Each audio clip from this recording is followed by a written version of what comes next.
All right, thank you very much for attending today's keynote talk from Todd Taylor for the IDEAL initiative.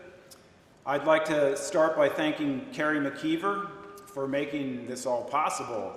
The IDEAL initiative was her idea, and she was the one who wrote the grant founded by the Davis Foundation, so of course we want to thank the kind folks at Davis as well. I'd also like to thank the members of the IDEAL Steering Committee, Frank Cohen, Chris Previtt, Leslie Ingalls, Tom Tolbert, Kristen Nevius. And I'd also like to thank our technical folks who have helped us get everything set up today, Cheryl Blevins, Richard Morris, and Eric Salmonson. So just to get you up to speed, IDEAL stands for the Initiative for Digital Education for Accelerated Learning. And in May 2018, the university was granted funds from the Davis Foundation in order to transform current undergraduate pedagogical practice at Franklin Pierce through the enhancement across the curriculum of digital skills and literacy, usually referred to as DSL. Todd Taylor is with us today. Dr. Todd Taylor is the Eliason Distinguished Professor of English and Comparative Literature at the University of North Carolina at Chapel Hill, where he also directs the first-year writing program. Since the early 1990s, his research and teaching have examined how literacy is evolving in response to rapidly changing digital, information, and network technologies. He's recently authored Adobe Creative Cloud Across the Curriculum, a guide for students and teachers, and Becoming a College Writer, a multimedia text. He's also co-edited Literacy Theory in the Age of the Internet. Today, Todd will talk to us about the potentials and possibilities for digital literacy in the classroom, and a nice little phrase he came up with is, it gives us an excuse to innovate. So with that, I will turn it over to Todd. All right, wait for the selfie. I'm going to put that there. Thank you for having me. Last night was my first night ever in the state of New Hampshire, and it was lovely. I stayed in Keene. Thank you for having me. And so the subtitle, or the main title, is an invitation to innovation, and that sort of sums up my experience over 25 years, going back to graduate school, being an experimenter with instructional technology. And the theme from all of that work has been, since the very earliest days, to use powerful new technologies to enhance and leverage, or to use the words of your grant, to transform teaching and learning. And that is the mantra. That is a way to avoid the classic mistake of putting the horse in front of the cart when it comes to instructional technology, because these technologies are so, at least visually, captivating, and they're so sexy, and they're very expensive, and they get a lot of attention. And the classic mistake has been to focus on the technology and not the capabilities that the technology brings. And so that's the theme and the thesis of everything I've been saying for 25 years. And so I'm kind of this Johnny Appleseed of digital literacy, and I travel around to lots of different places, and everywhere I go, I'm focused on the same thing, which is helping faculty and IT leaders and instructional support staff figure out what's best for your campus and your programs and your classes and your courses. And I am categorically a pedagogy first person. And so that's how I come at this. Everything I'll present today, you can find through this URL. You can follow that URL right now on your phone if you want. So there'll be a number of links and a couple of videos that you may want to come back to. There are going to be a lot of resources that I'm sharing toward the end of the presentation, and they're all linked from this place. When you click on that link, you will get to the portfolio of all the different presentations I've been giving lately, and obviously yours is right here. For those of you who might have to leave early, hopefully this won't be a spoiler alert. If you take anything away from what I say today, it would be to use this incredible new technology called Adobe Spark. Specifically Adobe Spark Page, which is free. It's cloud-based. You could go walk into your class 30 minutes from now, and you're going to be in a class in 12:15, and you could say, you know what, instead of that research paper that's on the syllabus, you have the option instead of producing it in Microsoft Word, producing it in an Adobe Spark page. Go to adobespark.com, sign up for your free license, and then just see how transformative making a research paper in this format can be. What's so exciting about this new generation of application and capability is the learning curve is becoming flatter and flatter and flatter, to the point that you don't even need to spend 1 minute of class time teaching students how to use this application. You can tell them just to go to that website and figure it out themselves, and then see what happens. And so, I don't know that that's a spoiler alert, but at least you can leave here with one thing today that can make a difference in your classroom, not just tomorrow, but in the next 15 minutes. Paul just read from the grant, the IDEAL grant, and I excerpted this piece from it. The goal of the IDEAL is to transform current undergraduate pedagogical practice at this university through enhancement across the curriculum of digital skills and literacy. And I want to insist that we focus on that. The whole reason to do this is to transform teaching and learning, to do a better job of what we've all been trying to do since Isocrates' time, of creating critical readers and thinkers, of doing what we know works, but just doing it better and in more engaged ways. The goal is not ever to learn a piece of software. When people started using the term digital literacy in the late 1990s, it was, okay, undergraduates now need a class in Microsoft Excel, they need a class in Microsoft Word, they need to learn HTML, and those are valuable skills. But to me, those are not skills that will last. It's kind of like fast food knowledge. What you want to do, and the theme of everything I have to say, is you want to look at your learning outcomes. You want to look at your pedagogical principles. You want to look at what your university and your classes are supposed to be about, and you want to use that as an excuse to innovate using these powerful technologies. The goal is never to learn a piece of software. The goal is to, as we said here, transform teaching and learning. So the context we're in, we're all pretty familiar with.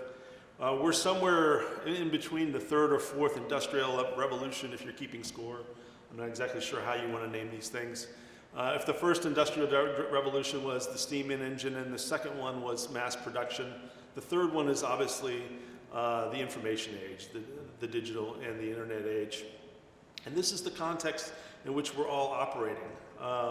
Just last February, the New York Times had a piece called "Welcome to the Post-Text Future."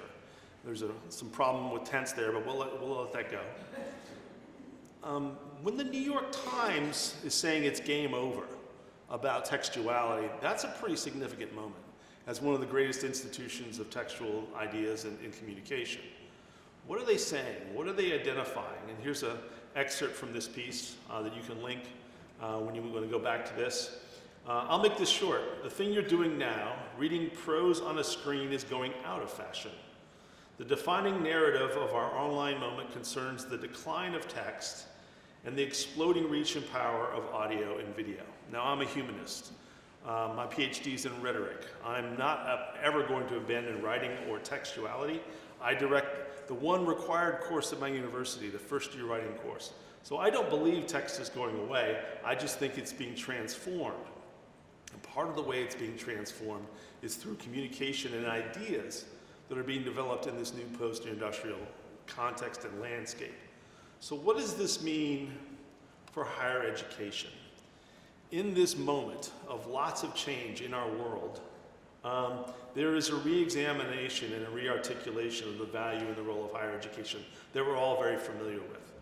The result of that is, whenever I give a talk, I say to the audience, and oftentimes it's a mixed audience of people from 50 to 100 different campuses, I say, raise your hand if your campus is not re-examining or reimagining its general educational requirements right now or recently.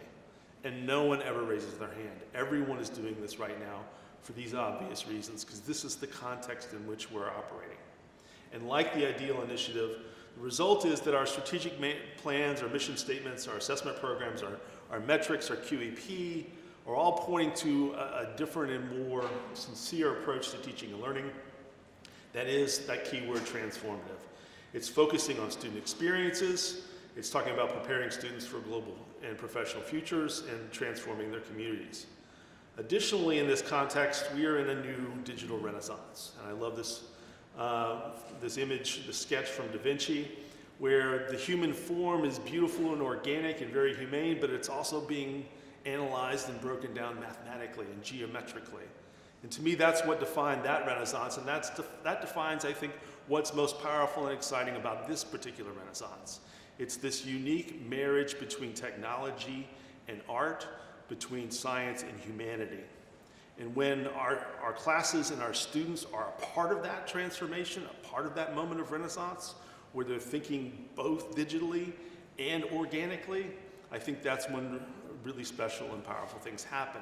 And so I look at it as my job as a curricular leader and as a faculty member to harness the potential of this particular moment, to bring the best of all of these worlds together. On my campus right now, as on many large campuses, there's a trend to create something called maker spaces.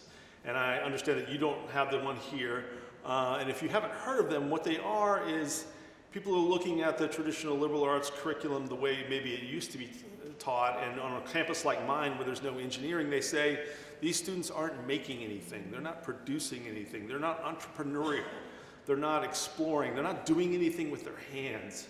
It lacks a tactile experience. And so they're creating these maker spaces that have sewing machines and welding and woodworking for students to innovate and to be entrepreneurial, often about starting businesses as undergraduates that obviously are intended to continue to the profession.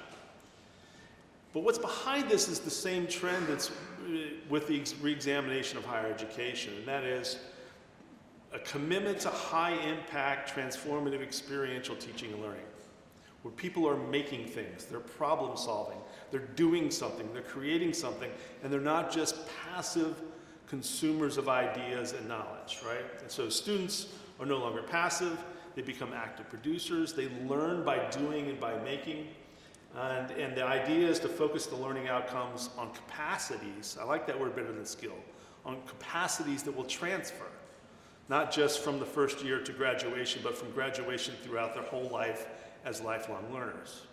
Now, maker spaces, as you can imagine, are really, really expensive. Not to mention life cycling them, maintaining them, having to keep them going. And so what we've done at UNC Chapel Hill is we've created what I would call a virtual makerspace through a partnership with Adobe software. Adobe makes something called Creative Cloud, which is a suite of industry standard software applications for creativity, including a video editor, obviously Photoshop, all these different things. And the idea is not to learn a piece of software.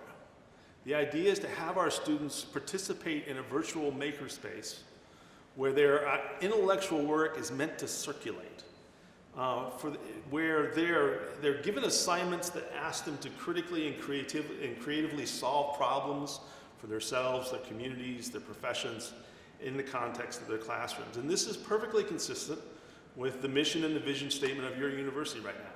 And so I highlighted some of the ideas that I've already been talking about in your mission statement, the integration of liberal arts and professional programs, like the Renaissance that I just talked about, with a focus on experiential and applied learning to develop leaders of conscience. And it's interesting to me, someone who started studying ancient Greek rhetoric in graduate school, that if you read what Isocrates had in mind for his first ideas of higher education, it was exactly what we're doing now, which is to educate a new generation of citizen scholar who does exactly these things. They're leaders of conscience. They're ethical leaders who become catalysts for positive change. Your vision statement wants this campus to become a distinctive educational institution. And it wants your alumni to be well prepared for the professional, personal, and social demands of the 21st century. Those all sound like no-brainers. But delivering it is something else. How are you going to do these very big and difficult and transformative things? And it's my idea that just because you add something like Adobe Creative Cloud doesn't mean this is automatically going to happen. It's the occasion of getting people around a table and the synergy that happens as a result of that. Thinking about the kinds of changes you want to make that becomes this catalyst or this invitation for change. And so I'm going to describe what we've done at UNC Chapel Hill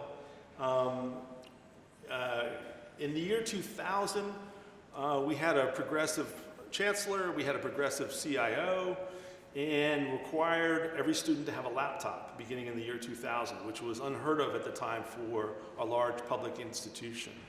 And at that time, because they were trying to make something happen that was bold and different, there were lots of resources and lots of money being channeled to the innovation that I was hired to do when I joined the faculty in 1997. Since then, we all know what happened in 2008, 9, and 10. Budgets keep getting cut. Software that I used to have was being taken away from me. And whenever I asked for anything, the answer was no.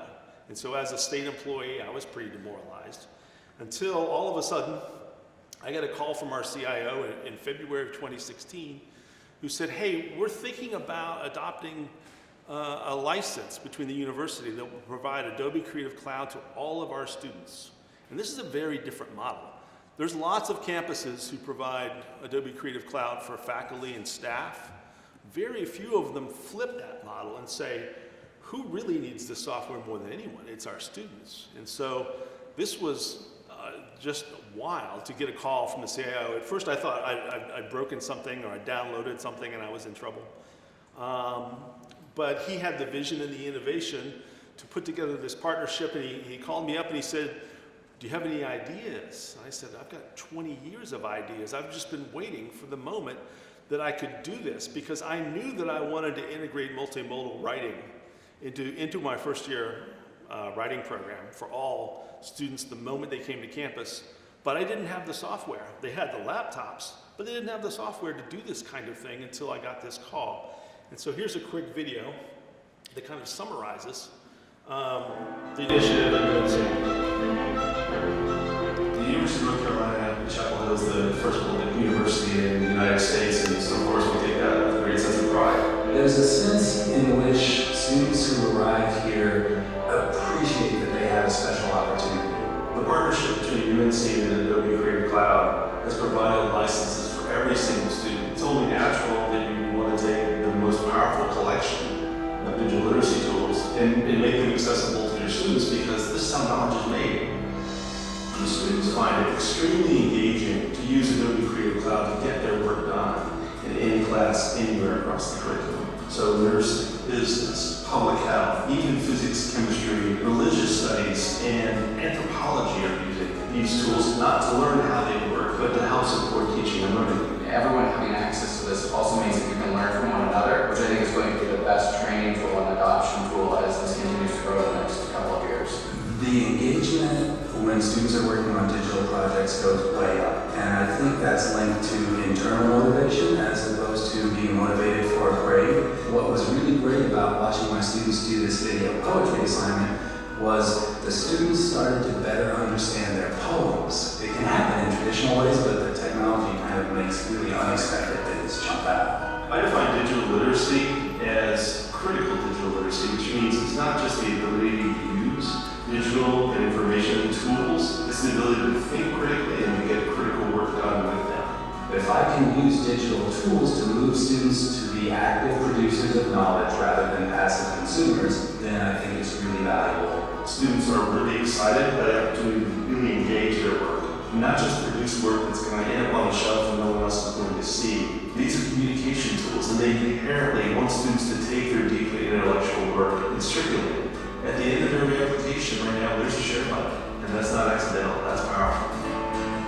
This has truly been a partnership. We have seen investments on both sides of the equation. I'm pleased because Adobe certainly has invested in the University of North Carolina. Here in Chapel Hill, we're happy that Adobe can help us better provide these capabilities to our faculty and students, which they've done. All of these sorts of problem-solving approaches are really what's going to make you a valuable employee as you move forward. It's going to tell a story about who they are as a person, what they're doing, and what they want to do that will set them apart from other students in the same industry that are at universities that don't have access to this. There's clearly no limit to this. My students see that and their eyes light up. And so I want to be very clear that the real benefit of our partnership with Adobe isn't Adobe. It's the occasion to get together, and you don't necessarily have to do the same thing. It's just worked very well for us. And so our recipe has been to focus on the first year experience, specifically the first year writing course that's required of every student. Nobody gets out of it. There's no AP, there's no placement, there's no dual credit. Everyone at university takes that one course, and we intentionally leverage that course as a threshold experience because it's already an interdisciplinary course. In our first year writing program, students write 1 unit on the humanities, 1 unit on the social sciences, and 1 unit on the sciences, which is meant to prepare them to do intellectual and inquiry work no matter what they major in, no matter what the class might be. And the thought was that if we can introduce this digital literacy concept of experiential transformative learning there, then you'll get a maximum impact by having them want to do their work this way throughout their undergraduate career. There are some people who've sort of experimented with this kind of digital literacy program nationwide who have waited to the junior or senior year until they're in a major or they're in a specialized course. But what everyone has reported back is that's too late.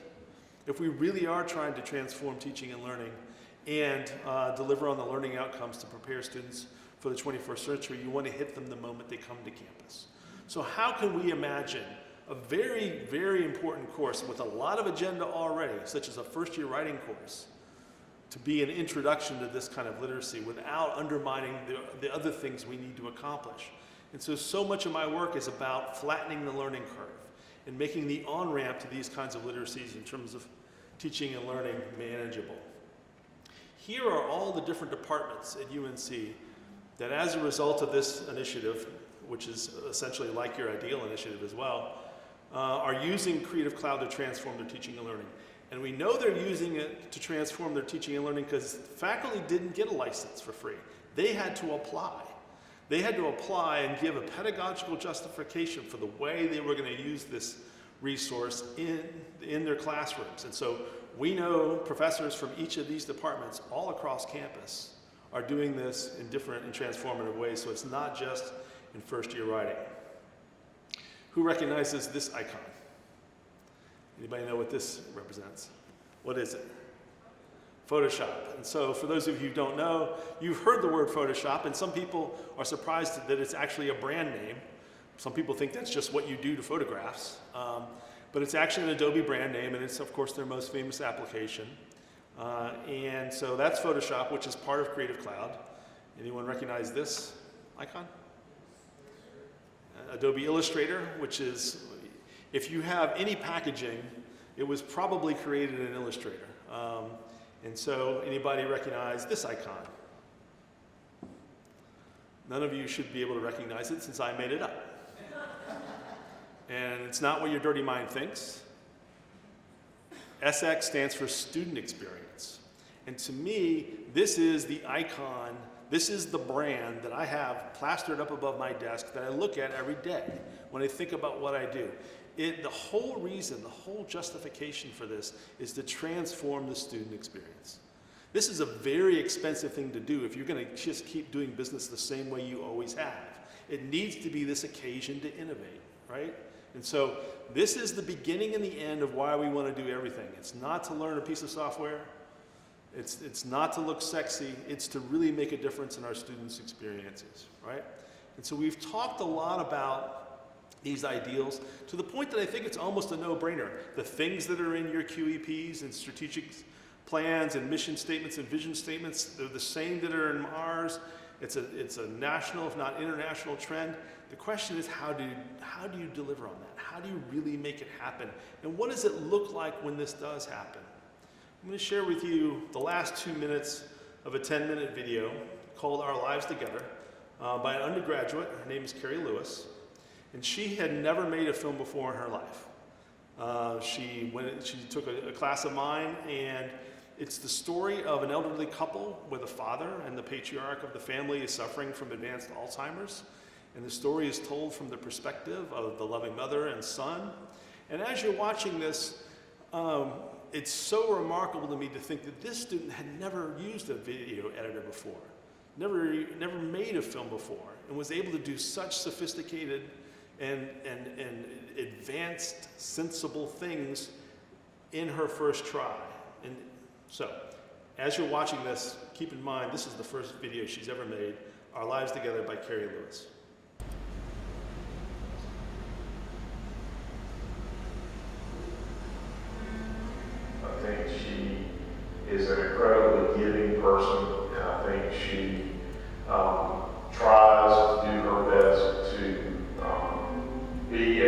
wife be a great caregiver to my dad. I think she takes her marriage covenant with my dad very seriously and tries to honor that, and is just incredibly giving person, and has always put everybody else ahead of herself her whole life, and so she continues to live that out right now. I think it's been difficult, not only having to make decisions that she's not used to making, but also just to go through the pain of him not recognizing people and just deteriorating physically, and the frustration of, say, asking the same questions over and over every 5 minutes because he doesn't remember that he asked them already.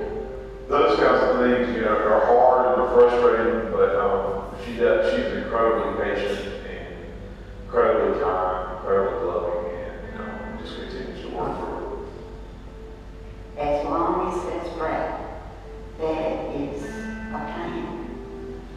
And I think there's an untold joy in fitting into that plan. When all is said and done, that's really the point. What pleases the Lord? I mean, what fulfills what He created us to be and to do. Even if it were that you never touched the real person, which I don't believe that, but if it were, I think I would still feel the same way, because this is the man that I have lived with and honored and cared for. This is the commitment. This is marriage. This is our lives together.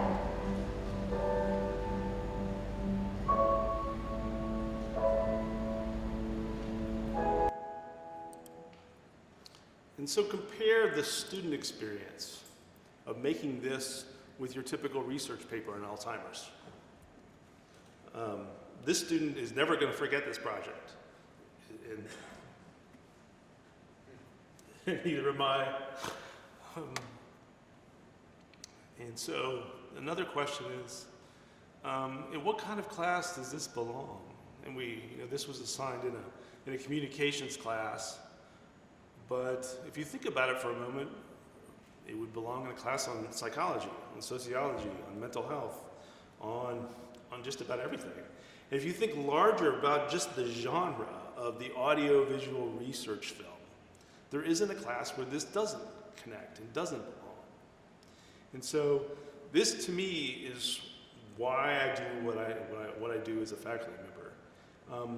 Ever since I've been in graduate school, I've always been trying to have students see that the work they're doing in their class matters, that there's a purpose for it beyond just the four walls of our classroom, that it's meant to connect and it's meant to translate. And so when we think about the students we're educating, and here's a picture of some of your graduates, here's the promise that you make in your vision statement.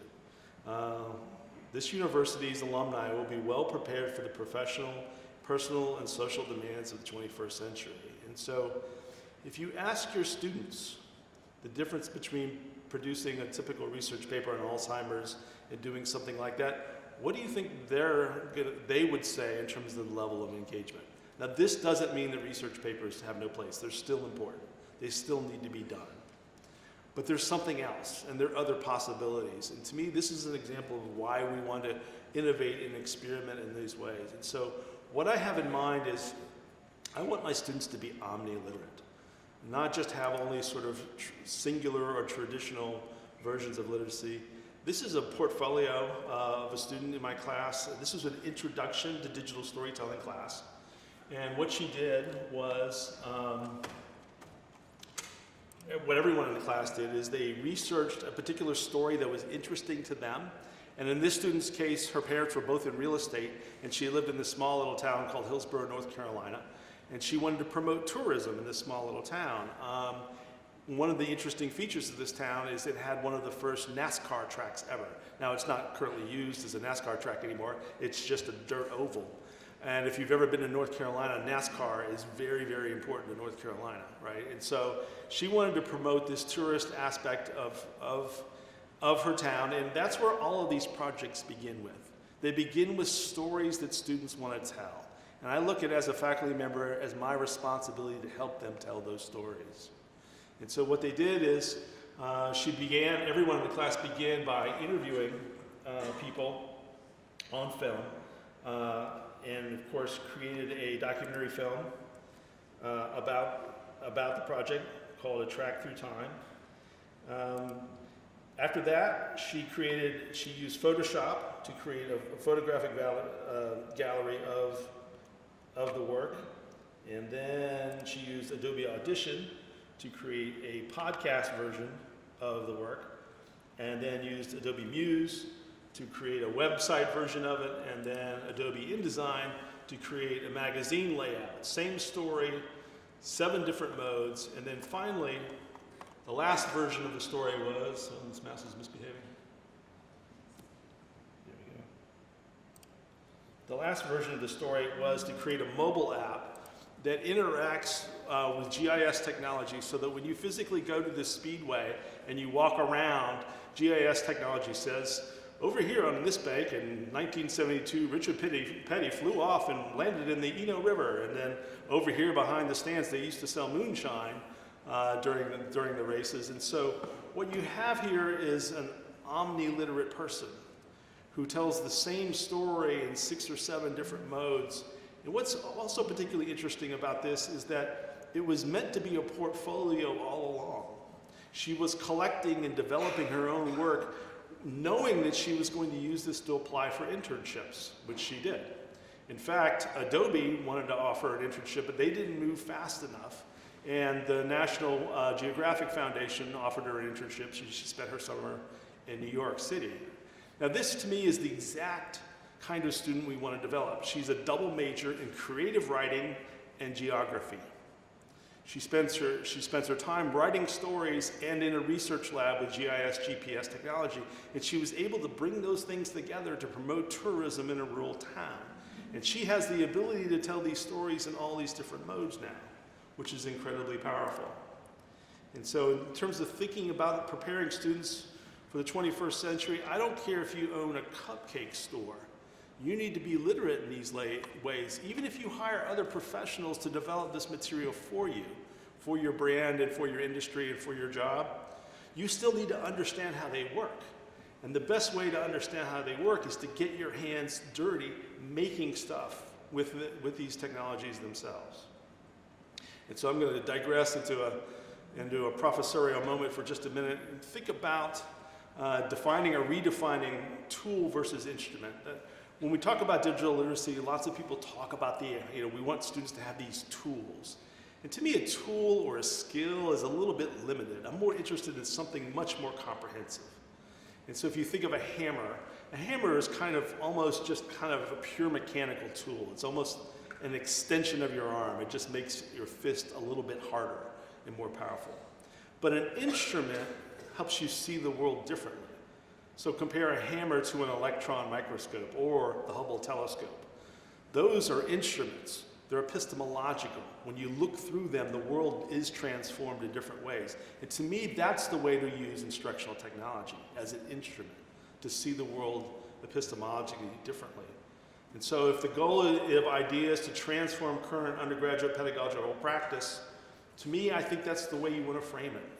Think about these moments, these invitations to innovation as epistemological. And so I'm not just interested in digital literacy, the ability to use electronic tools. I'm interested in critical digital literacy. And the way I differentiate that is the difference between knowledge consumption and knowledge production, the difference between media consumption and information consumption and media production.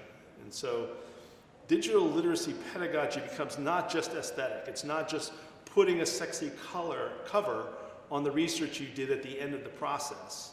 It imbues the process from the beginning. It's not just surface, it's substance. And so, I'll give you some examples about how this works. The idea is that this kind of deeply engaged teaching and learning promotes success for our students as lifelong learners. Here's a quote. This is like the professor's daydream. This is like, I get the email from a student 15 years later who writes this, and I just love reading this because it makes me feel good, like I'm actually making a difference.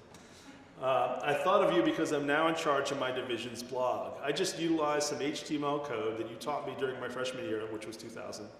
When I reflect back on how I used the skills that you taught in that class, I'm amazed by what a positive impact you've had on my life. By using multimedia, you helped me understand the importance of strong communication skills, as well as giving me unique skills that others in my profession do not have. Okay, so this is like psychoanalysis, word is almost free association.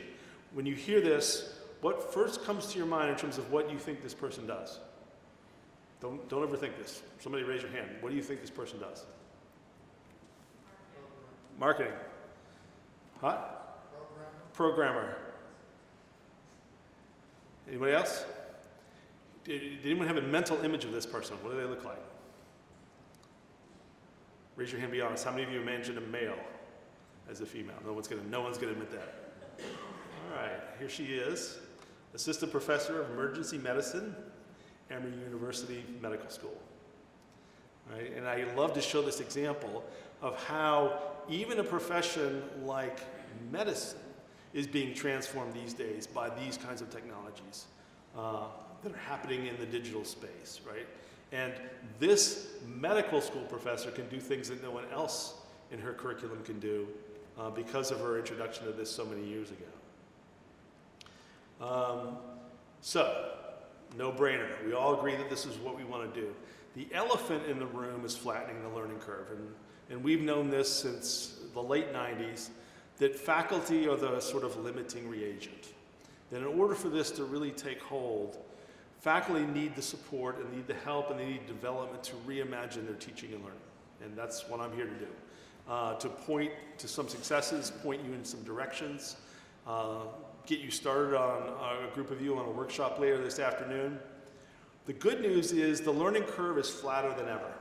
And that software that I showed you at the very beginning, Spark, is so simple that it really has reduced the learning curve to almost nothing. And so what you have now is a new generation of applications that is so much easier to use than before. It's unbelievable, right? Of course, the students are increasingly digital native. We now have a generation of instructional IT support staff who have partnered with faculty, who have experience helping faculty figure this out, so don't go alone. And then we have the new generation of faculty out here that kind of grew up in this millennial world and are a little bit more eager and regular and prepared to innovate. And so come on in. The water's never been better, and it's going to keep getting better. This is very doable. And so the story on my campus was we put together a proposal, not unlike your ideal proposal, for this digital literacy initiative and this partnership with Adobe. And the chancellor of the university, the provost, and the dean all came to the English department for the first time in the 21 years I've been there. Never seen them all together in one room, ever, except for commencement. And they came and they were making a tour of all the departments. This was in preparation for a big capital campaign, and they were asking us to report on the innovations we were developing because they wanted to take this and run it up the flagpole to generate money for a capital campaign. And so I had exactly 65 seconds to stand up and talk about the digital literacy initiative in the first year writing program. We talked about scaling it up carefully and slowly. In the first year, we were going to take 10 sections in one semester and 10 out of 120 sections in the second semester. And then the next year, we doubled that. And then in the third year, we were going to do full implementation and require every single section of first year writing to have at least one of 3 unit projects that would be a digital literacy assignment. And the chancellor literally interrupted me at that point and said, did I hear you right?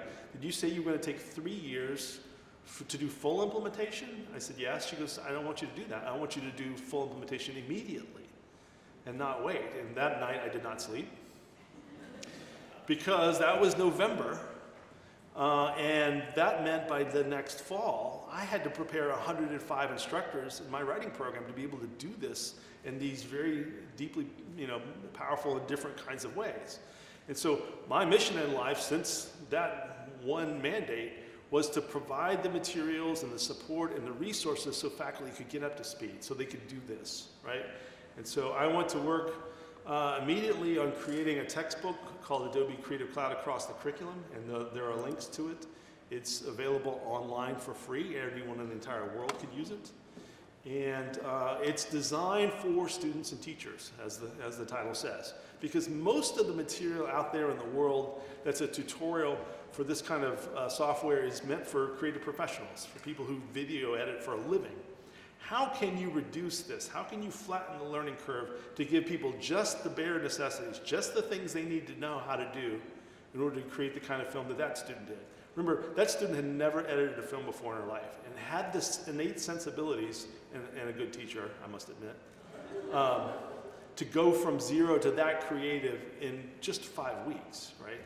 Now, obviously, that's the best example I've ever seen, but it still shows you what's possible. And so the idea is that I have a textbook now, and it's consistent with this theme of what is it you want to create? What kind of knowledge, what kind of critical thinking, what kind of critical reading and research and inquiry are you beginning with? It starts with asking, what kind of problem do you need to solve?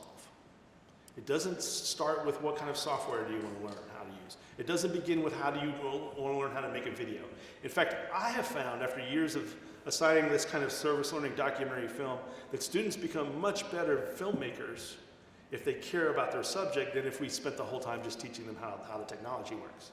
So that student spent hours and hours and hours editing that video because she cared so much about what she was saying.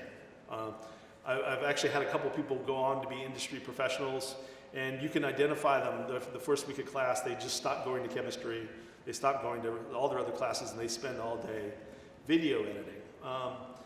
But everyone isn't going to be that fanatical, but everyone can benefit by having some orientation to this. So notice that the textbook begins with that intellectual step. What is it you want to create? Then it goes into this sort of more practical chapter of how do the different applications work. And let's say you decided that you want to explore the possibilities of students creating their own magazine. The chapters are organized according to photographs, print, film, sound, websites, presentations, and portfolios. But let's say that you wanted to, in your science class, have students put together a scientific journal as opposed to just a sort of conventional research paper. This walks you step through step of the considerations you need to make when making a print document for the first time. And what's most valuable to most faculty is that each one of these chapters concludes with a turnkey teaching module based upon some of the best things that my faculty have done, such as this one called Writing in the Sciences, popular science magazine using Adobe InDesign. So I'll give you a sense of what this looks like. So this is a first-year writing class. These are students who've just come to campus. This is from fall 2016. And this was put together using something called Adobe InDesign, which is desktop publishing software. And so even though this will probably never be printed out on paper, it looks just like a print magazine, right? It's called, I should emphasize the title, it's called Scientific Tar Heel instead of Scientific American. And in this, students did the conventional thing they often do in first-year writing. They look at scholarly resources, they look at peer-reviewed articles about a scientific issue that's important to them. And then they synthesize or summarize those articles and what they find there for a lay audience. And think about the critical reading and writing skills that happen when you have to go from peer-reviewed scholarly scientific work to writing to a lay audience. There's a lot of thought that has to go into that. There's a lot of rhetorical strategy that has to go into that. And the goal here was never to learn a piece of software. The goal was to understand and think about how science works, how scientific communication works. And so I like to share this example along with my med school student to show you that this is as relevant to the sciences as it is to the humanities. It's as relevant to a class on organic chemistry as it is on digital storytelling. And so what we have then at the end of each of these chapters is a collection of turnkey modules using different applications with Adobe. And again, you don't have to use Adobe. You can go to these turnkey modules and you could use some other piece of software or whatever is available to you. And so when you go to the module, it's actually stored in a database that's free and accessible. You do have to, give them an email address, but you don't have to have a subscription to Adobe. And then there are about 24 of these modules, and they're going to be probably twice as many within 6 months. And so what we're doing is we're finding the best work, the most inspirational work, and we're having the instructors package it in such a way that anyone would come there, they can read a description of the assignment, and then down here are 5 things.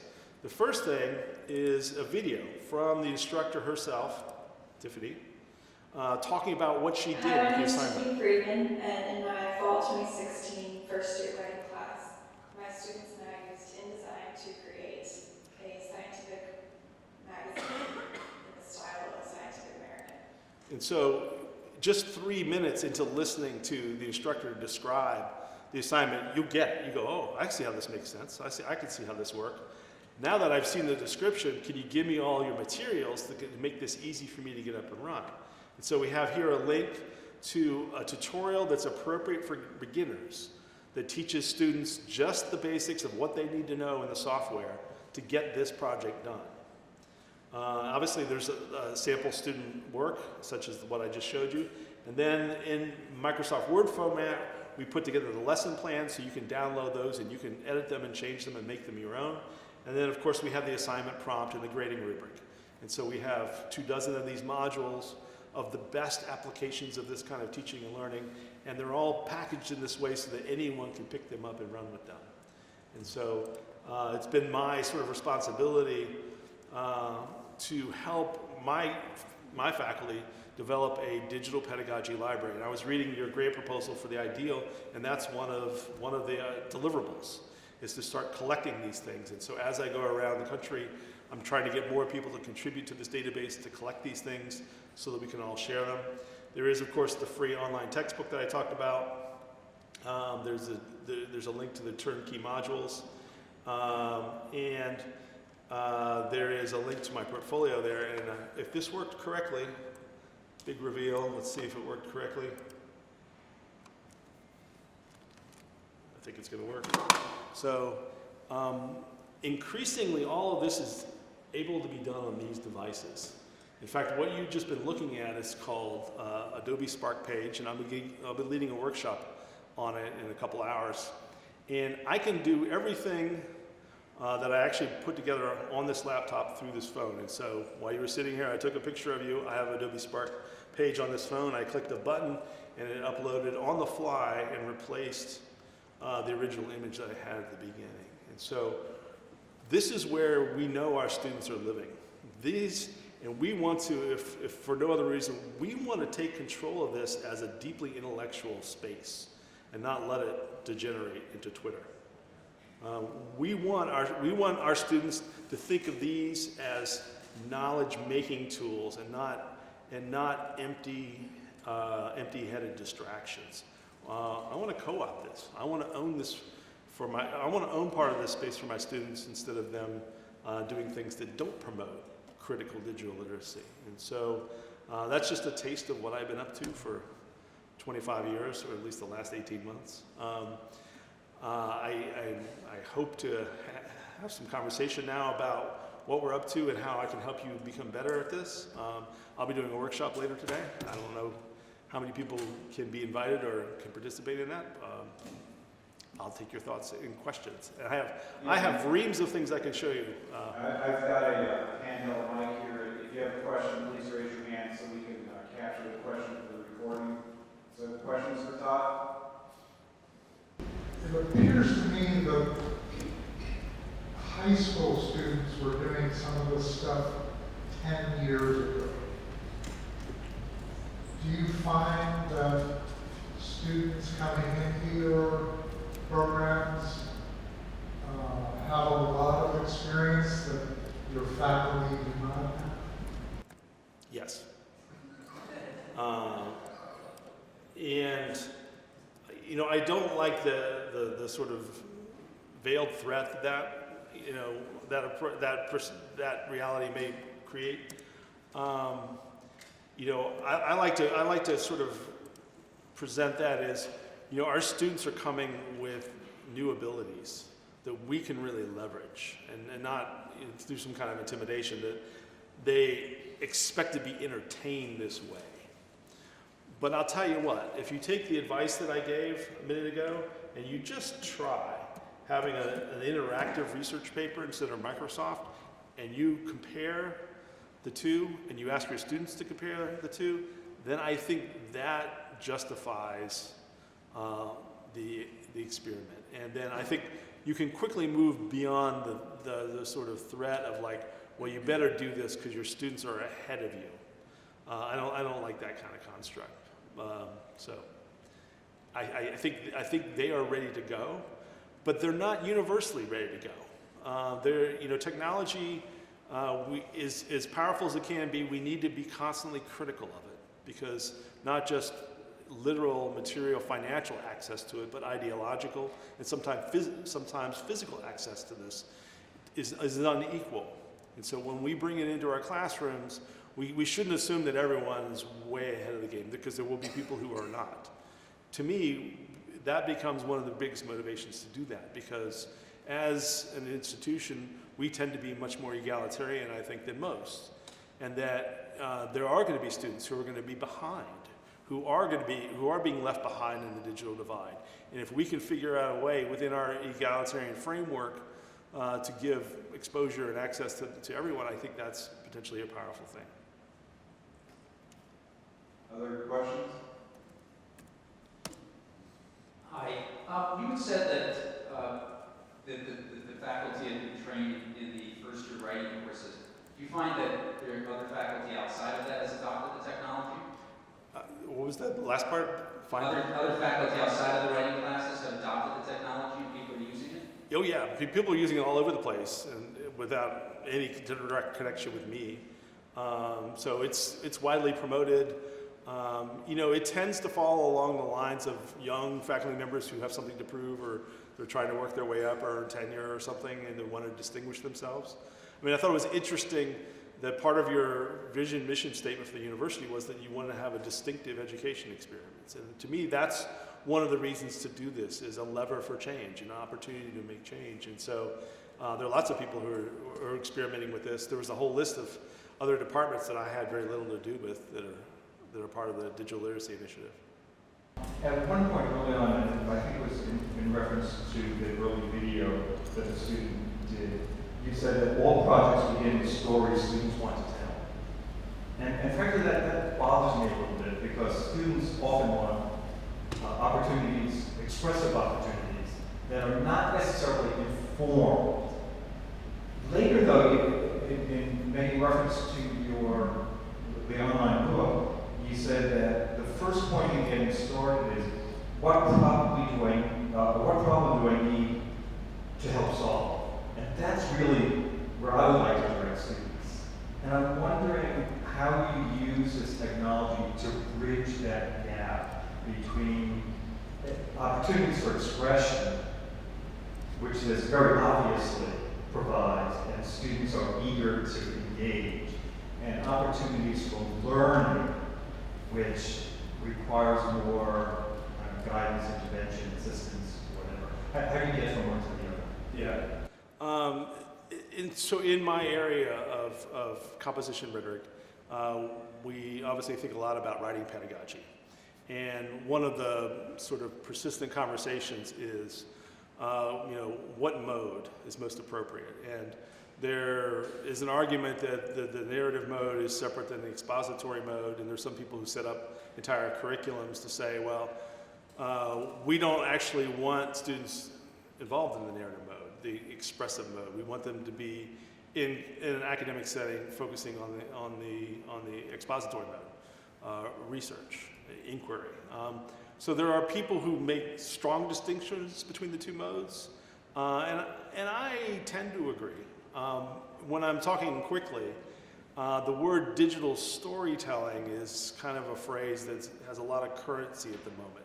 And so when I use that phrase, I'm not necessarily talking about the narrative mode. I'm not necessarily talking about the expressive mode. I'm talking about any idea. I mean, you could call it a digital, instead of calling it a digital narrative, you could call it a digital essay. And so is that more inquiry-based or expository in terms of what you're getting at? I particularly don't have in mind, when I say the word digital story, expression. I don't particularly have in mind creative writing or creative nonfiction, although creativity is a big important part of it. I actually have in mind evidence-based reasoning and presentation. And so I think there's a spectrum there, and I think people can and have drawn different definitions. What I have in mind is evidence-based, and evidence-based communication. And right now, the word digital storytelling, I don't distinguish in that way. So the question is there a way that I make the distinction between the modes clear to my students? And it's through the examples we give in class. And it's through, every day when people are bringing in drafts. And they're putting their drafts up, and we're talking about what works and what doesn't. And the rubric defines what we're expecting and what we're not. And so, my work on the spectrum from, let's say, expository to expressive is closer to expository. But it's not like a news feature where, there are some where students interview experts, and it is very much like a news segment. But there are others like the one we just saw, where you have no sense of the student's own narrative voice at all. I think the way that I define the expectation is, first of all, through the rubric, but mostly through what we say every day in class when we're giving feedback to the work under development. So I'm just kind of thinking about this in my head, looking at these examples, and are these typically, I'm just wondering, about how much time do the students typically take to do these? Is it normally like a capstone, end of the semester, here's my final presentation, or are they doing multiple of these videos and magazines throughout the semester? I'm just trying to think about how it's implemented across a semester. It depends on the class, how complicated the requirements for the assignment are. In the class for the Alzheimer's and the Speedway story, it was the same digital story told 6/7 different ways. So that meant every other week they were recasting the story. And actually the first month was just gathering all the information, doing the background research, putting together an annotated bibliography, everything they needed to know to prepare them to do the interviews and gather the information. And so, when I first experimented with that class, I thought, well, it'll never work. We'll get through 3 of these things and we'll run out of time. But I couldn't believe it. They did it. They did it. And so I was really impressed by them and their ability to do this quickly. Now, what I have up here is an example from a more typical class. This is from an English 100 class, and I can share this because this is a student and this is not the student's real name. English 100 is the one class at UNC that prepares students for the first year writing class. So it's underprepared students. And this was their final project. And they had already done research. They'd already written an annotated bibliography. They'd already written an essay. And then on Monday of this class, I showed them Adobe Spark for the first time. And so they took their work that they'd already done in conventional print format on a Monday.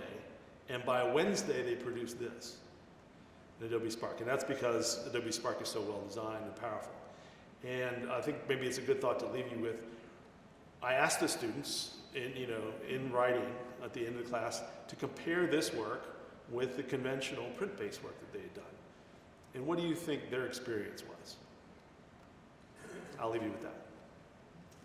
Thank you, Todd Taylor, for giving us an excuse to